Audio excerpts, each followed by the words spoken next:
नमस्कार दोस्तों, आप सभी का स्वागत है हमारे भोजपुरी सखी यूएसए चैनल में। सर्वप्रथम मेरे पूजनीय बाबा जी और मेरी छोटी नंद वैष्णवी दीदी का जन्मदिन है, जिनकी बहुत बहुत बहुत बधाई हो। और जन्मदिन के उपलक्ष्य में मैं आज एक सोहर प्रस्तुत करने जा रही हूँ और उम्मीद करती हूँ आप सभी को पसंद आएगा। धन्यवाद।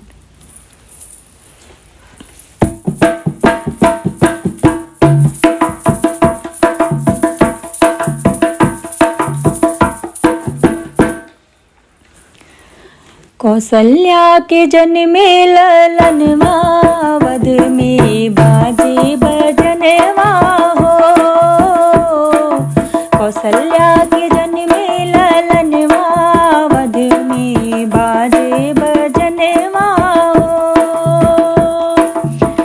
बाज बजनवा राम भैले जनमवा, बाज बजनवा राम बाजे बजनवा। करो दर्शन राम भैले जनमवा, दशरथ के आज दशरथ के जन्मे ललनवा, वध में बाजे बजनवा हो। कौशल्या के जन्मे ललनवा, वध में बाजे बजनवा हो।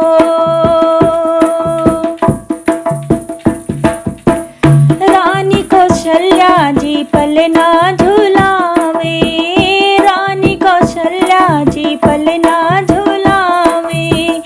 राजा दशरथ जी मोहर लुटावे, राजा दशरथ जी मोहर लुटावे। छठा देखी देखी, छठा देखी देखी बिहसे परनवा, वध में बाजे बजनवा हो। कौसल्या के जन्मे ललनवा, वध में बाजे बजनवा हो। कौसल्या के जन्मे ललनवा, वध में बाजे बजनवा हो। नौमी तिथि मधुमास पुनीता, नौमी तिथि मधुमास पुनीता। शुक्ल पक्ष अभिजीत हर पीता, शुक्ल पक्ष अभिजीत हर पीता। नक्षत्र रोहिणी में, नक्षत्र रोहिणी चैत के महीनवा, वध में बाजे बजनवा हो।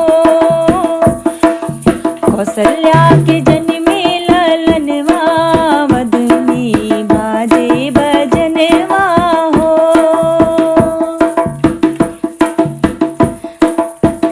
राम जन्म जग मंगल है तू, राम जन्म मंगल जग है तू। सत्य संग पालक स्तुति से तू, सत्य संग पालक स्तुति से तू। अनुअर्पणा अनुअर्पणा करे भजनवा, वध में बाजे बजनवा हो। कौसल्या के जन्मे ललनवा, वध में बाजे बजनवा हो।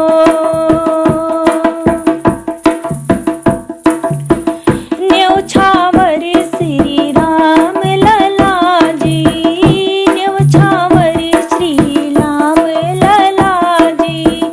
न्यौछावर श्री भरत लला जू, न्यौछावर श्री भरत लला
दशरथ के